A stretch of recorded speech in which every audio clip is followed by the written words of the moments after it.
I don't think there's been a more important time for us to really begin to realize and recognize that so much of what we do has consequences that we don't want. And we have to start consciously choosing the things that will help.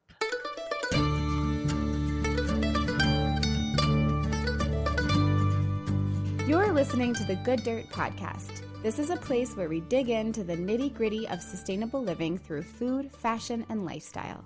And we're your hosts, Mary and Emma Kingsley, the mother and daughter founder team of Lady Farmer, a slow living apparel and lifestyle brand. We started this podcast as a means to share the wealth of information and quality conversations that we're having constantly in our world as we dream up and deliver ways for each of us to live into the new paradigm. One that is regenerative, balanced, and whole. We want to put the microphone in front of the voices that need to be heard the most right now. The farmers, the dreamers, the designers, and the doers. Come cultivate a better world with us. We're so glad you're here.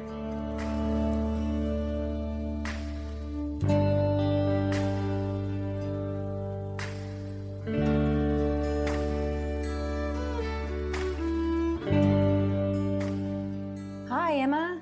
Hey, Mom. We've got a lot of things going on this week. Where do we start? Well, the first most exciting thing that is going on is that the Almanac is currently open for enrollment for the spring season. The Almanac. Let's talk about the Almanac for those listening that might not know what it is. Well, it's our online platform, virtual slow living community, and it's totally private just to the Lady Farmer community. And we have all kinds of slow living community like activities, intentions we set together. We have workshops, we have little get-togethers, we have prompts and journals and recipes. It's just kind of like your hub for all things slow living, kind of no matter where you are in your journey. So, what do you mean by private? Well, it's private because we don't sell to advertisers. So we don't sell your data, and you're on it because you want to be there and you're not seeing things that you don't want to see, unlike some other social media networking platforms, which are great. I love those too. Those serve a wonderful purpose. But if you're really looking for a kind of focused, closed community where you're guaranteed to be interested in pretty much everything that you see on there and probably really get along with all of the other people in there because you have similar interests, the Almanac is where you want to be. So that's what I mean by private. Your data is safe. Just to give people an idea what we're talking about, for the winter season, we've been exploring the theme of rest. And as you said, we have all these activities and there are articles and all kinds of online gatherings. We do a live podcast during the season, and we have a book club. So we read a book together and then we meet up to discuss it. And we share poems and recipes and photos. And really the best part about it is that the members actually get to know one another, and they offer their own experiences and advice regarding all these different topics that we explore in there. And we're about to start our new kind of focus activity around a new theme at the spring equinox. So as you just said, the winter was rest. And Mom, what's the next theme? The new theme is cultivate. Yeah, so we're so excited about cultivate, which in our eyes we think can be literally anything from cultivating a garden, a farm, a little pot, or a windowsill, or not even a plant. It could be a book, a painting, a business idea, a new thing you want to do in your life, something that you want to cultivate. Yeah, any kind of long-held dream or a project that you want to coax from the fertile soil of your soul up into the sunlight where it can grow. Just like we did throughout the winter, we'll be practicing these ideas through a variety of content, activities, gatherings, workshops, ideas, inspiration. So how can people join us in this up and coming season in the Almanac? Well, you really just have to find the link. If you go to ladyfarmer.com, or if you're on Instagram, you click on the link in our bio. It's all linked there. You just register. You decide if you want to join monthly or annually. If you join us for the entire year, you save something like 50 or 60%. So we hope to see a lot of you in there for the up and coming season. It's so fun to have new people and get to know you and your interests and your expertise that you can share with others and benefit from what they have to share with you. So come on in. And in the meantime, we have this wonderful conversation coming up in our episode today. We're talking with Kathy Hattori of Botanical Colors, which is the premier resource out there for all things related to plant dyeing. Not only is it the place where you can get the whole soup to nuts information about how to create all these wonderful dye colors from the earth for all of your textile projects, but they carry all the supplies you need too. And as you'll hear Kathy describe, all of their dyes and plant extracts are sourced with the highest of standards and concern for quality of the products, and also the utmost concern for how they're produced, how the companies take care of their workers and the environment.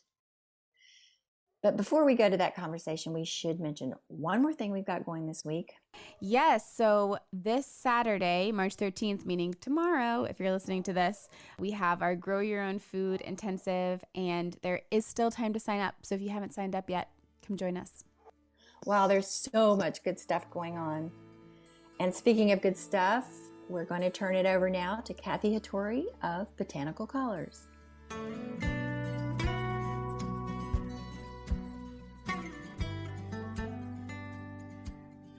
You know, a lot of people talk about what they want to do and that they always had this dream and they finally got to realize their dream. Well, so mine was more like I had a nightmare, and it scared me so much that I sat straight up in bed. And it was that moment where I realized if I don't start doing the things that I really want to do, I'm going to be dead soon. And I'm going to be really mad because I didn't get to do some of the things that I really enjoyed. And so it was that kind of nightmare that woke me up and gave me the motivation to decide to leave a corporate job. I'd been working in corporate environments for 25 years and just decided, okay, I need to be able to do something else. And I think it was one of those, conspiratorial universe things, because within 2 years of having that dream, I also lost my job and got a divorce, had to sell the house, and I was kind of like freed to do what I wanted to do. Wow. And the things that were holding me back were me being terrified of pretty much everything. Wow. How long ago was this? This was in 2003. Okay. So 17 years ago. Wow. And what do you think you were so afraid of?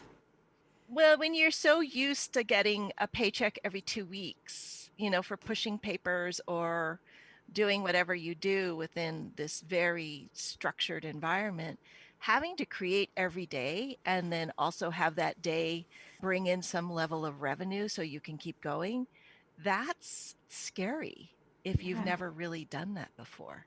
But, it was really interesting because so many people were very supportive, even if they weren't in the field that I was going to go into.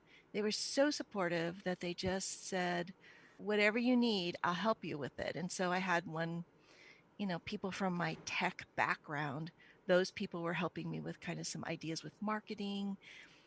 Websites and internet were still pretty static, so there wasn't a lot of focus on that. Things were still really being done by personal contact and building a customer base. And then I landed a position at a studio. So then I was able to kind of work side by side with someone and essentially apprentice so that I could understand better how to make all of this skill and information work together. So did you know when you had that nightmare that what you wanted to do and what you loved to do was natural dye? Was that always in there, or did you have to get there somehow? I loved natural dyeing, but I was really not very good at it.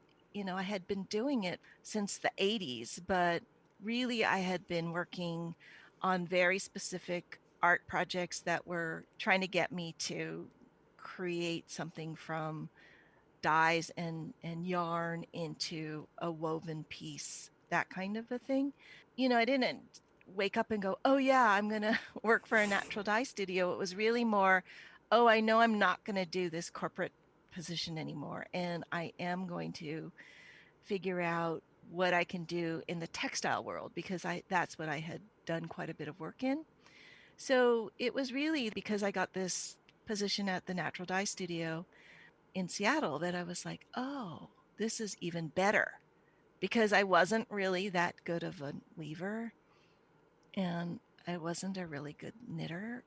So it was like, oh, but I could do this part. And so that's kind of what led me to it. Were you at the beginning of a learning curve about the natural dyes when you got the job at the studio? It was a natural dye studio, right? It was Earth Hues. I don't know if you know them. They are, Oh, I've heard of that. Yeah. yeah. Were you just starting to learn all of that when you started working there? No, I had been doing quite a bit of dyeing, but I wasn't doing it every single day. And so in Right. this particular instance, I was in a dye pot every single day. So then you just begin to build the facility in creating color consistently, and understanding, how to apply color to all these different fibers and fabrics and yarns. So that was the boost it gave me, was actually being able to keep going. And then we also had a couple of customers who were really trying to figure out how to use dyes in a larger production setting. So then I would travel to work with them and was either doing print work or actual production work, and help me understand better what I wanted to do. Can you tell us a little bit before we get too far into it about Botanical Colors and what you're literally doing today? Botanical Colors has a couple of main things that we do. The first is we sell online natural dyes to artisans and producers. So if people are dyeing matter for socks, when you're making a beautiful red sock and you need dye stuffs, then we have those dye stuffs available. And the second thing that we do is we actually have our own custom dye studio here in Seattle. And so we do custom dye runs for, usually it's an apparel or a smaller independent brand. So folks who are doing, like, they want to do an indigo project, or they want to do a natural dye line, then we'll actually produce their pieces for them. So they send to us sewn product, and then we return to them dyed product. So tell us a little bit about how it got started and a little bit of that story. So in 2003, I left my job, and then I ended up working for the dye studio Earth Hues until 2010. And then in 2010, I started Botanical Colors.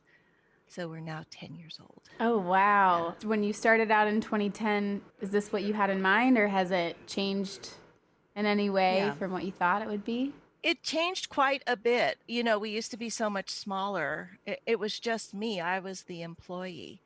And then now we have 6 employees.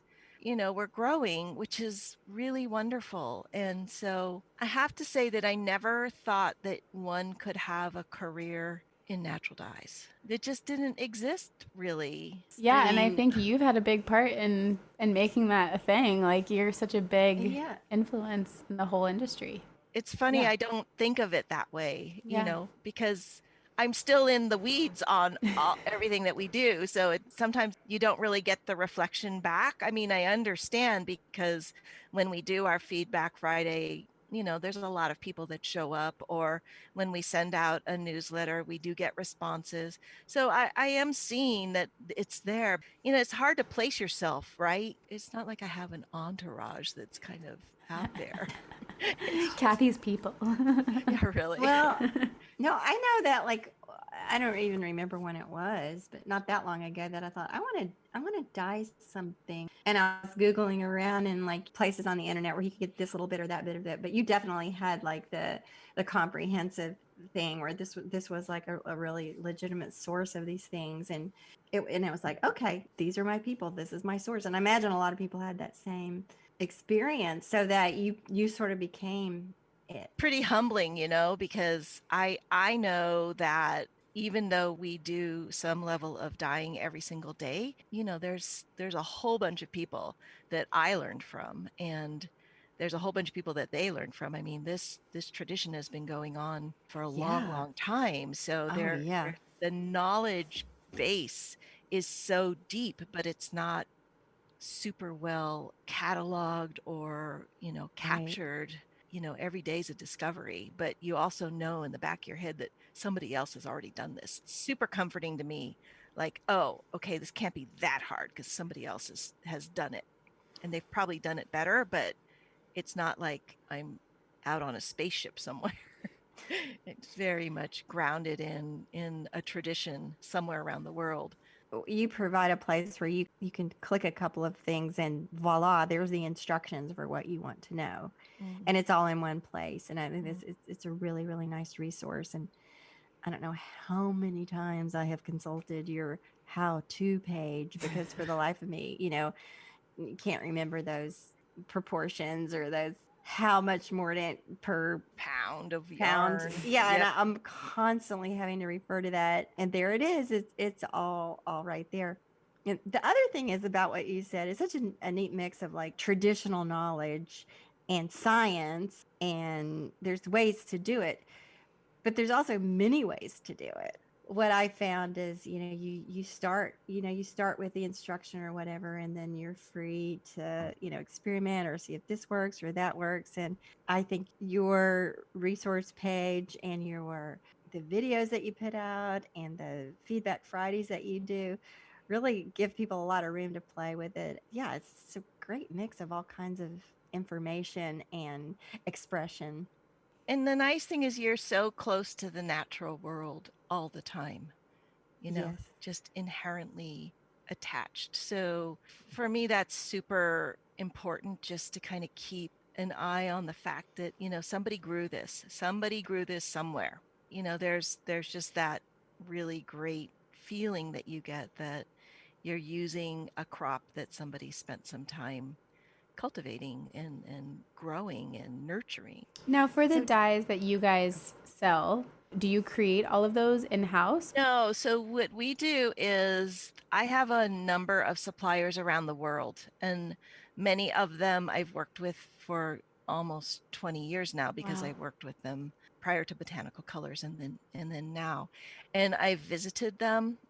So I go to their factories, I look at what they're doing, I look at their plant sources. We check out, are the employees doing okay? It just depends on where they are, but in most cases, they are smaller companies, family run or mm, small organizations, but they're all really, really proud of what they do. And so you see that throughout the entire organization that they run, that they take care of their people. One of the companies I go to provides lunch every day for all the employees. They provide health care. They have an actual company doctor and a clinic there. is They this have, in the United States? it's in India.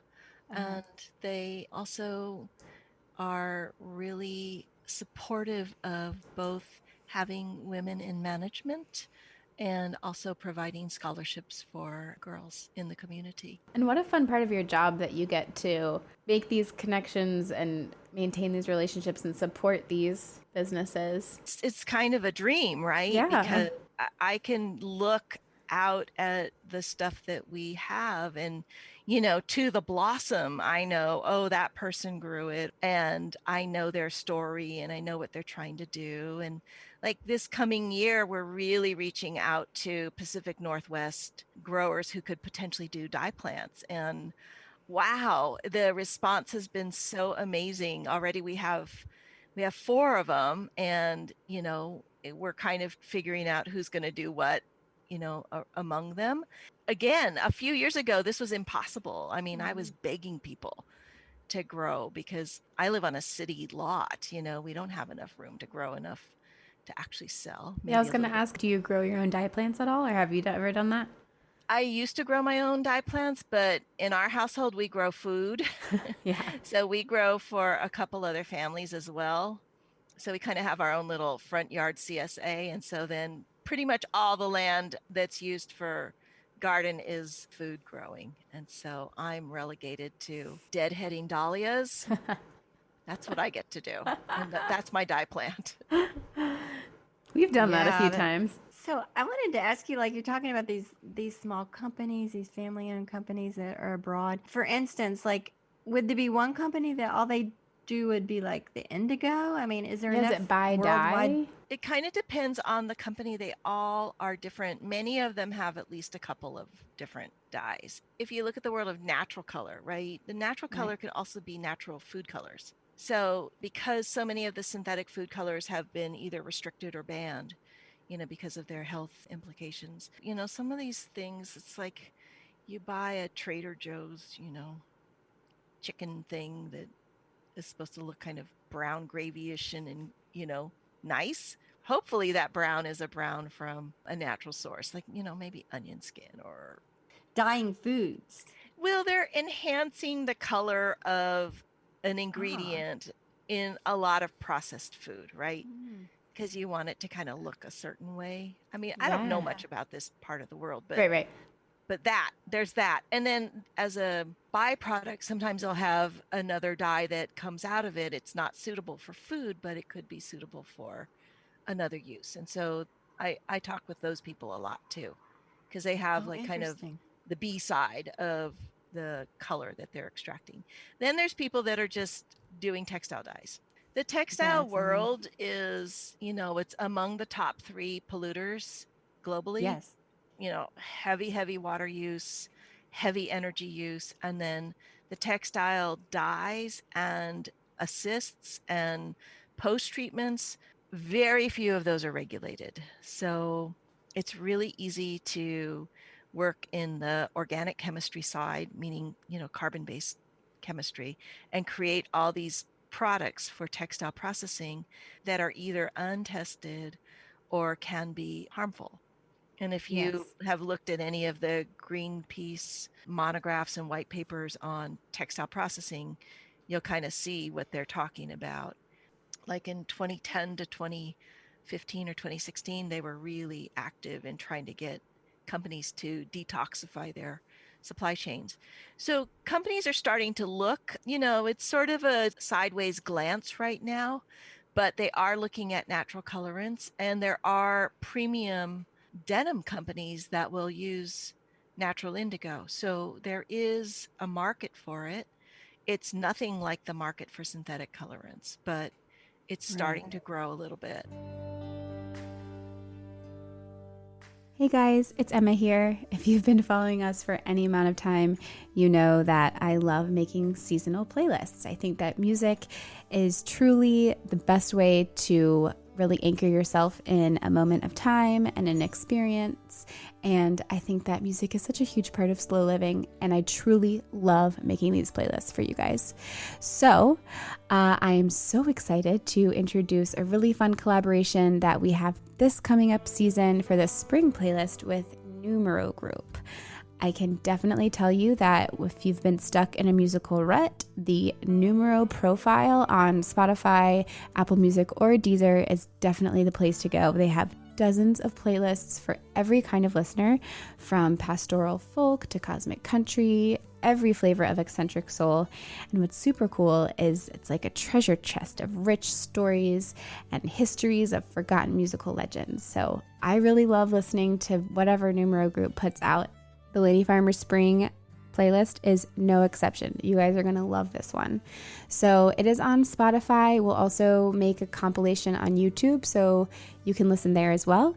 And if you're looking for my playlist that I made for spring, it's going to be inside the almanac. So another huge perk as to why you want to join.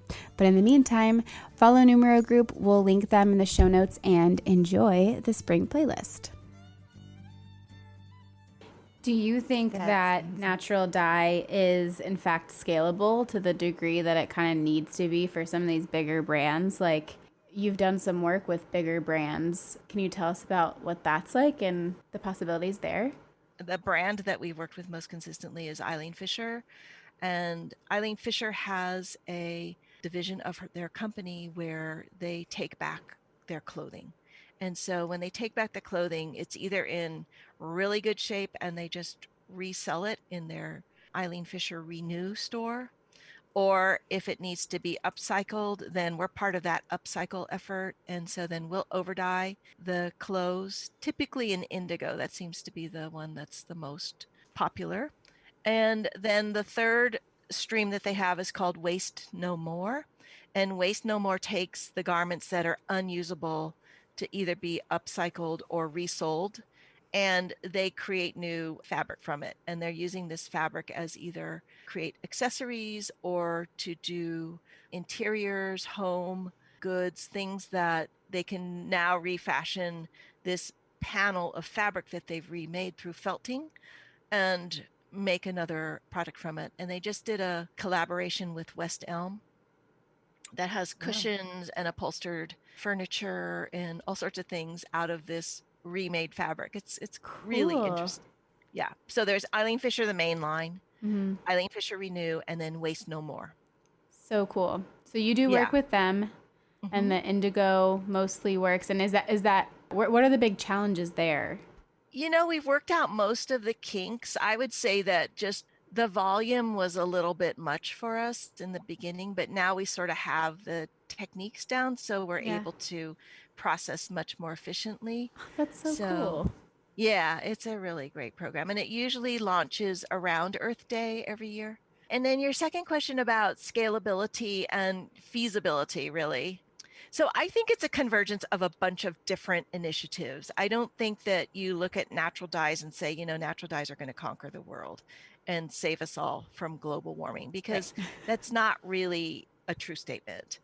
I think what is going to happen and has to happen is that companies are going to start looking at how can they do the least amount of harm with the products that they're creating. And so that includes just standard chemical companies. I think people are going to start to get really picky about what's on their fabric and how the fabric's made and who made it and under what conditions. We've seen these movements begin to start. So you have like a social component to the things that you wear. And then the second thing that's going to happen, this is just what I Yeah. think is going to happen.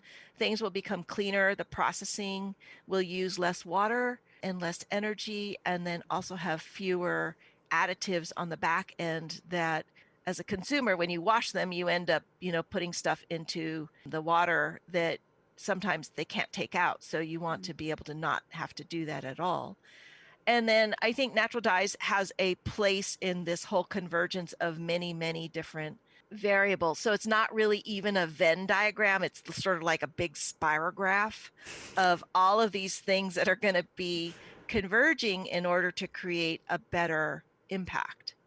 So that's where I see it on the kind of the brand slash processing side. Clearly, what I've also seen that is really exciting for me is that there are now new technologies in dyeing that are being applied using natural dyes. Used to be that every time a new technology came around, the mainstream dyes would be used and they would, perfect the techniques on that.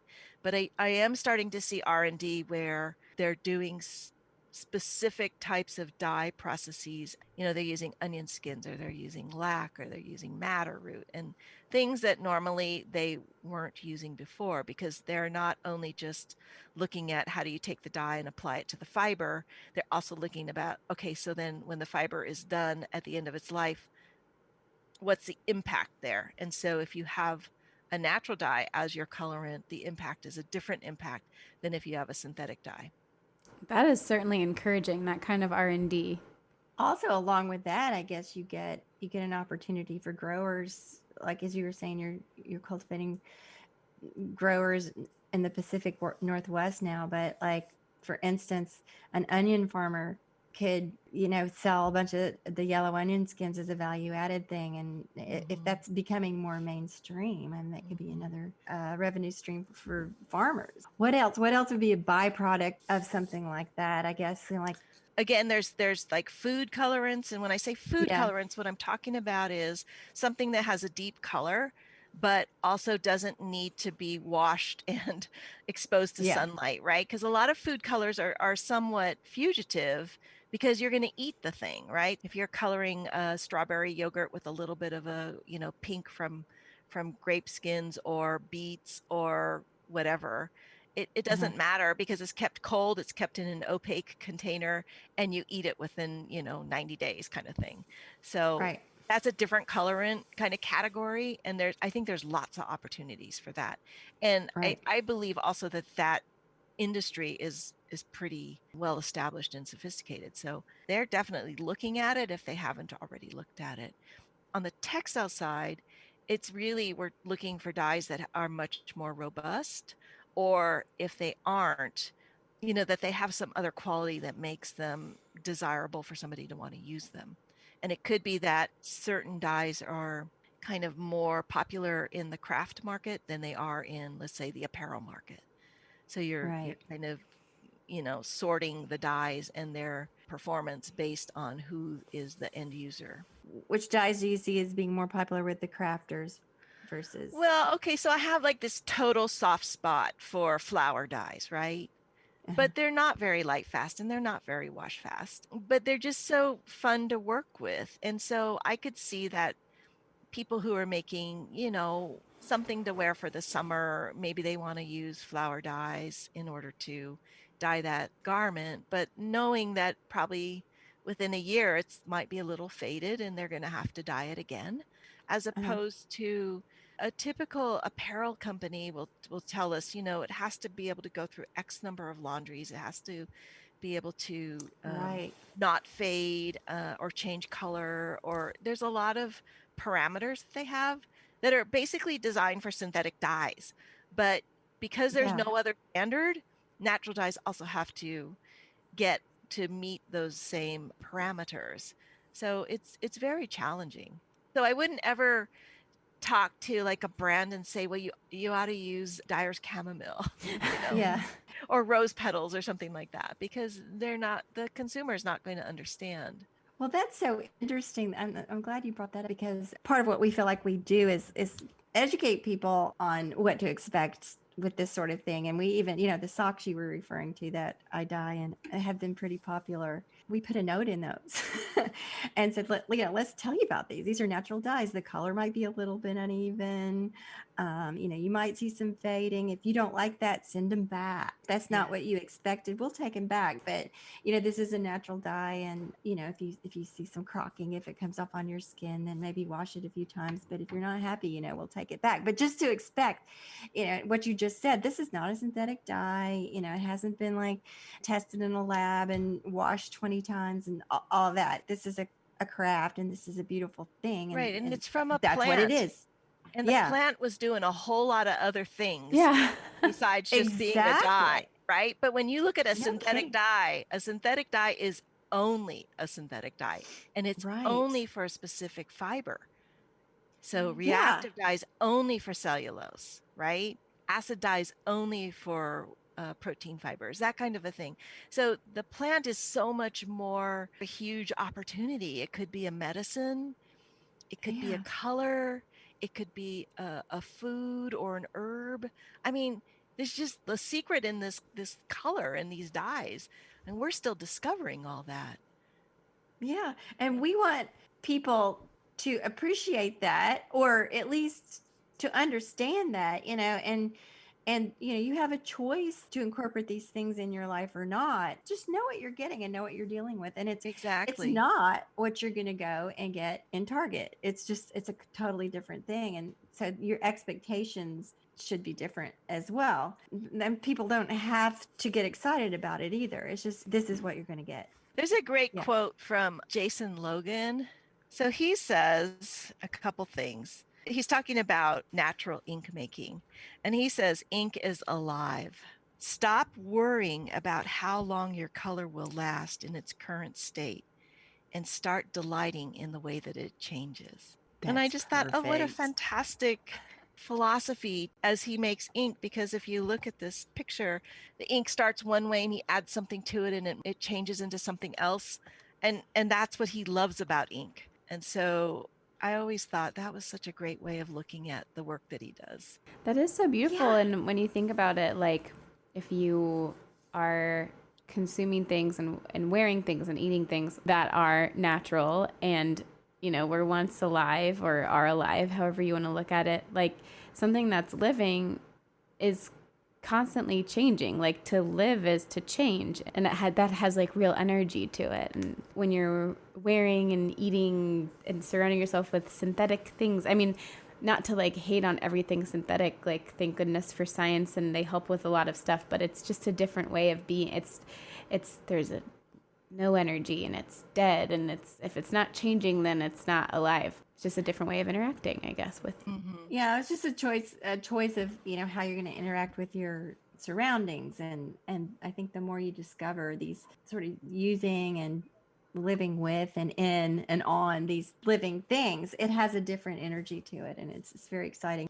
Back in the summer, during the indigo workshop with Abubakar, he talked about, you know, the energy of the indigo plant and, you know, how it was in the fabric, and they used it, you know, they gave it to babies for good luck, and they used it for different life rituals and even for burials. And I think that tells a story about like what we're talking about. Like these plants add an element to the object or the material or whatever it is. It's just another dimension that we've kind of gotten away from in our world of all these you know, low cost synthetic goods that we've learned to depend upon.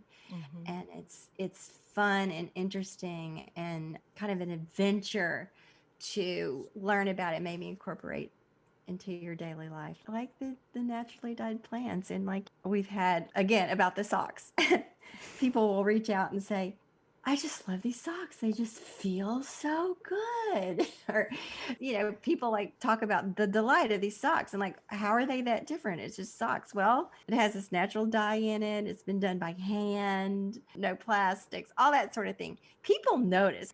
Kathy, what's your favorite thing to do in the natural dye process? Whether it's if it's a dye that you love to work with or a particular maybe process that you like to do with your job, what's your favorite thing about what you do? Oh, I always like to see what comes out of the dye pot because most of the time I have an idea of what we're going to get, especially in a workshop, you know, because you're sort of under pressure and you're trying to guide people with what you believe are super clear instructions, but you can tell by the expression on their faces that you're not making any sense to them.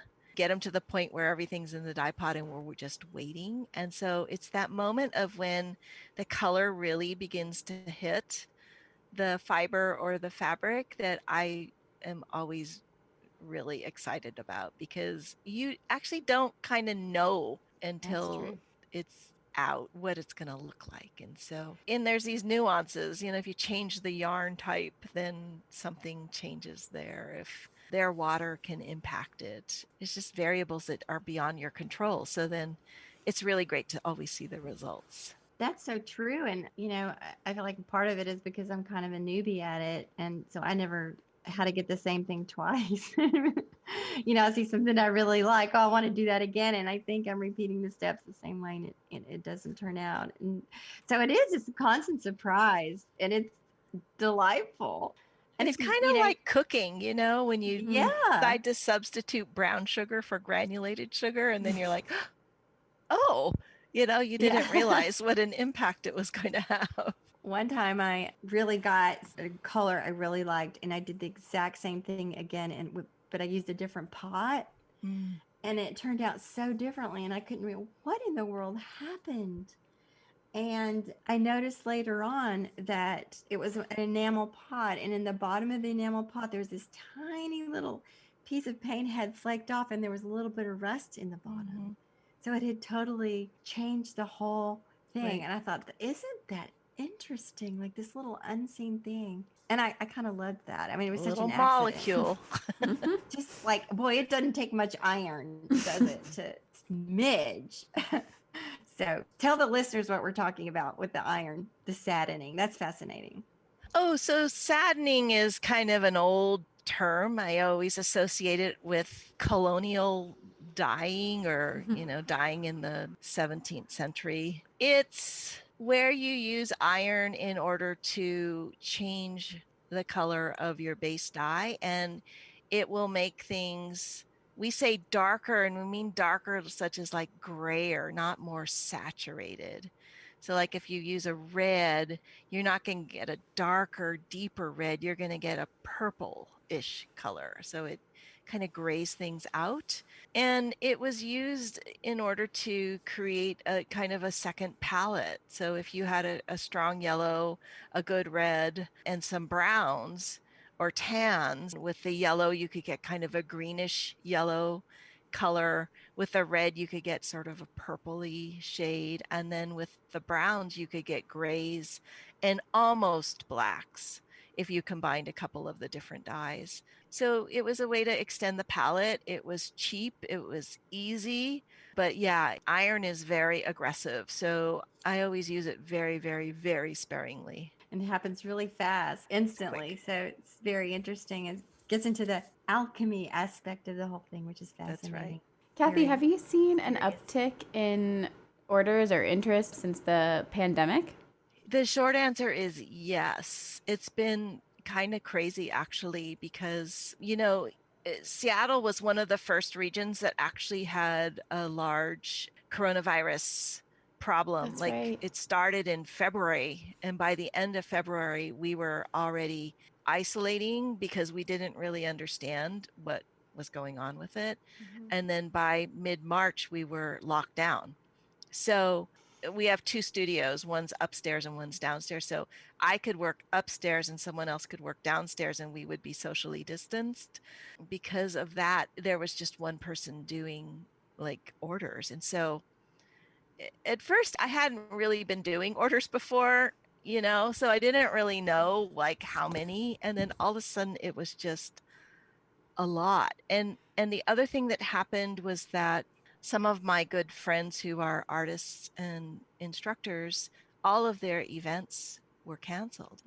And so then we had to kind of come up with some ideas on how exactly can we sort of stay afloat during this time. And so we ended up doing a number of different workshops and events and things like that. And that's where Feedback Friday was born, because like we didn't really understand the transmission or how people were getting it or anything. So we were just like stuck. So like, why don't we get on? We didn't even know what Zoom was, right? But then once Right. I saw Zoom, I was like, oh yeah, okay, we can do this kind of stuff. That Feedback Friday is really cool. It means so much to my mom. I know. I mean, you're so generous with your information and on that. And then, people can see it live, or they can go on and see the tape later. And I highly, highly recommend it to anybody that's interested in this at all. And your topics are so varied, and it's really a great offering. Well, you know what is so amazing is that a lot of the people that are our speakers,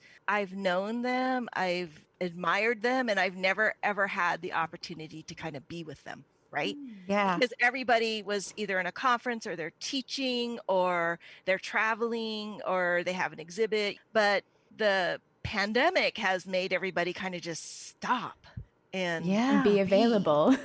we would just put out these feelers and they were like, yes. And I thought, what? Really? It's just been amazing to see the people that have been willing to just kind of hang out for an hour on Friday to talk about their work. And, we also realized that the community really wants to try to support the people that are speaking. So if they have, things that they are selling, or if they have a website, then we always try to make sure that people are aware of that. Hopefully that's helping, because it's still very, very tenuous for us, at least until the vaccine is more widely available. I wanted to ask you, like, do you have a big room with several like dye pots in it, and people are in there working? You mean What's the your production setup? studio? Yeah, tell us about your Oh, production studio. it's That's what I it's want to ask. it's really elementary. We have a big studio, we have small volume dye machines. We have shelving units where there's these boxes and boxes and boxes of customers' products. And then we have kind of like our color library where we have whatever colors we've developed for them. And then a bunch of work tables. And so basically stuff comes out of the boxes, gets sorted, inventoried, and then we start it through its process. So the process would be we have to scour their fabric or their goods, then we mordant it, and then we dye it, and then we just keep doing that. And how many of you are in there doing this, the dyeing part? One, because we One. social distance. Mm. Aha, okay. My Yeah, goodness gracious. That's a it's lot of work. hard. It's very hard. Yeah, I know it's very physical. That's interesting. From now on, I'll picture you in y'all's studio and those one at a time dipping and Yeah, it's something. it's pretty crazy just because typically in order to like be as efficient as possible, there's three people, but now we're at one person. Like last Wow. night I had to work with one other person just to do a really quick project and we both were wearing respirators, Wow. not masks, respirators. You know, we just can't take the chance right now. Yeah.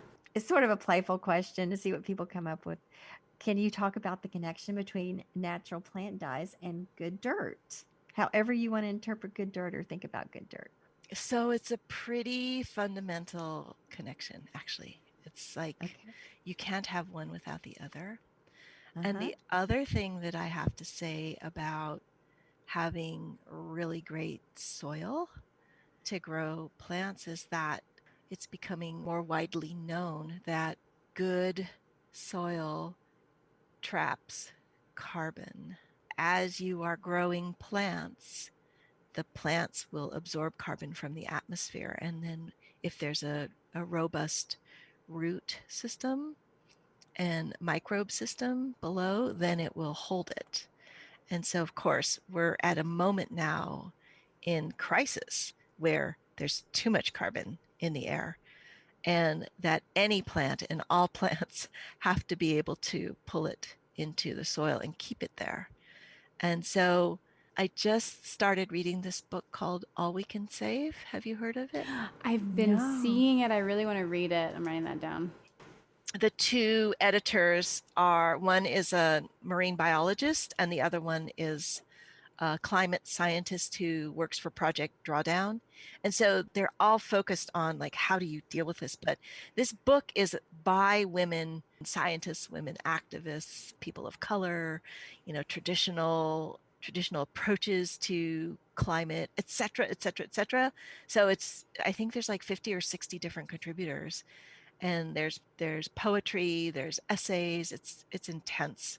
But yeah, so in reading kind of up to this book and understanding a little bit more about what's going on with how we take soil and nurture soil so soil can hold carbon. This is like probably super important, and it's actually one of the activities that we can do that everything is already there. It's really kind of tweaking how we take care of the land. And when we had Lonnie Estill from Bear Ranch on Yeah. Feedback Friday, her ranch is one of the places that is actively trying to trap carbon in order to sequester it. And so she's working with all these different agencies in order to grow the things that will trap carbon as well as graze her animals in a way that will promote, you know, good stewardship. So it's very exciting to me that that's how good dirt is so apropos right now. Yes. Yes. We actually made a lady farmer scarf. Out of Lonnie's fabric. Lonnie Fabric, one of our community supported cloth, you know, that she Uh-huh. does. And we Yeah. got to tell people the story, that story you just told about Mhm. how they sequester the carbon in their soil through their sheep farming and how it's measurable. They have data on it. If you go to the Fibershed website, they have an infographic about how many farms are participating in this project and what the Yeah. potential carbon drawdown is. It's pretty impressive. I realize it's super cutting edge for, you know, something like agribusiness, right? They're going to be looking at this and it's going to be with a bit of a, you know, it's not going to be as easy for them to convert, but there's many ways of starting this conversion. And I think the other thing that's really interesting about it is it brings a new generation into farming because, you know, the average age of a farmer is what, 59 or 60 years old. if you're looking at a farm or as growing as a way of land stewardship in order to help save the planet, it just completely reframes what you're doing. Gives me goosebumps. Yeah, and a lot of the younger people are really passionate about climate issues and that might have never thought about being a farmer. But we even have a friend in Virginia, and you ask, he's a farmer, and say, "What do you farm?" And he says, "I'm a carbon farmer." Mm-hmm. So this Good is for this him. is the thing, this is the Mhm. purpose of it. So it's very exciting. Our last question that we'll wrap up with is, what is it that you most want listeners to know about what you do?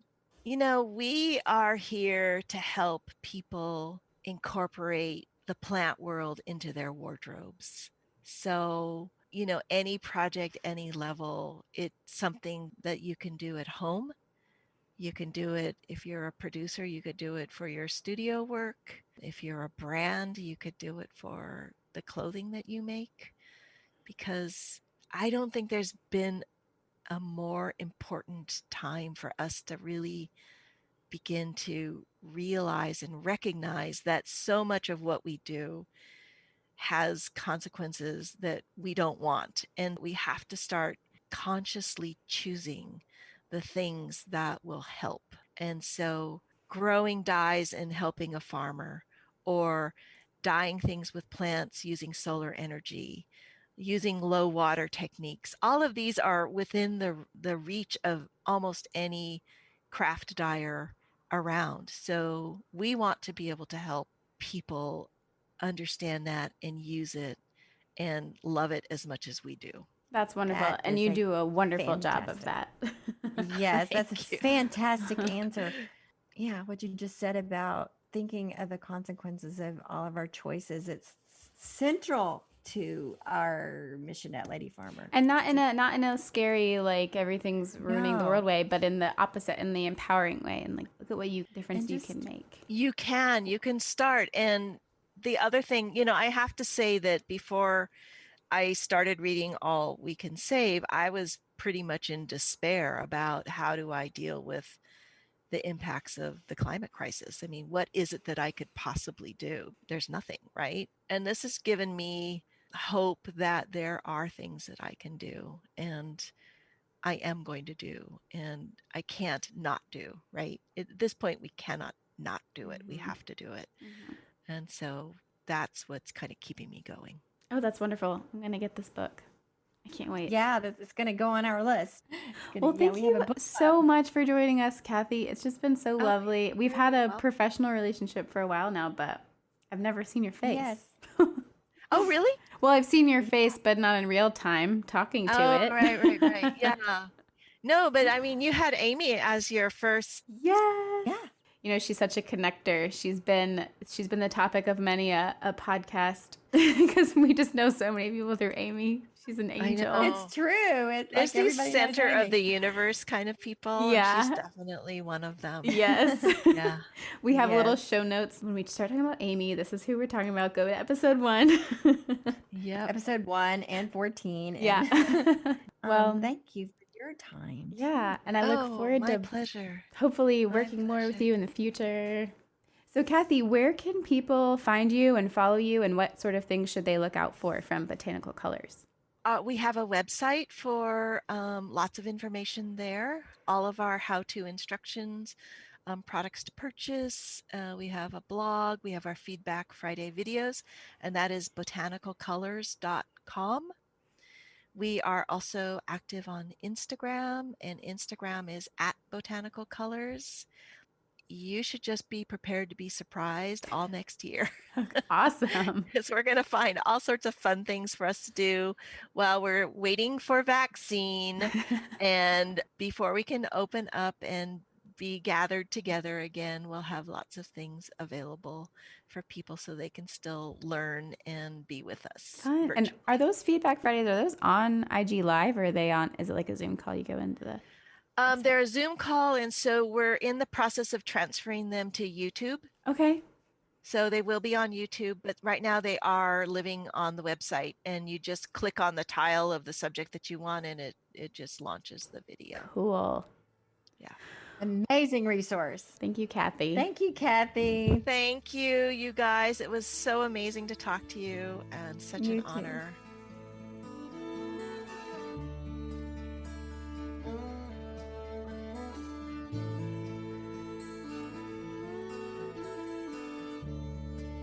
Thank you, Kathy, for bringing the magical world of natural dyes to us in such an accessible way.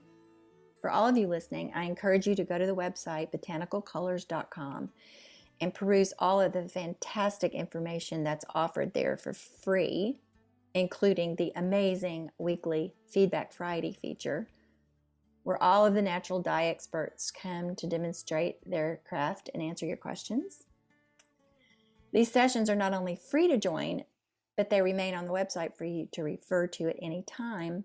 And I can't emphasize enough that if this is something that interests you, Botanical Colors is your resource. So go there. Yay, we love Botanical Colors at Lady Farmer. This is the part of the show where I remind you that if you're enjoying the good dirt, please share it with a friend. If you're not already following us on Instagram, our handle is We Are Lady Farmer. We'd love to have you there.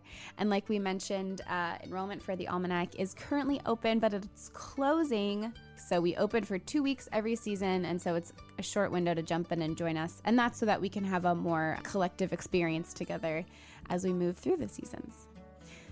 So we hope you've enjoyed this episode, and we'll see you next week. Goodbye.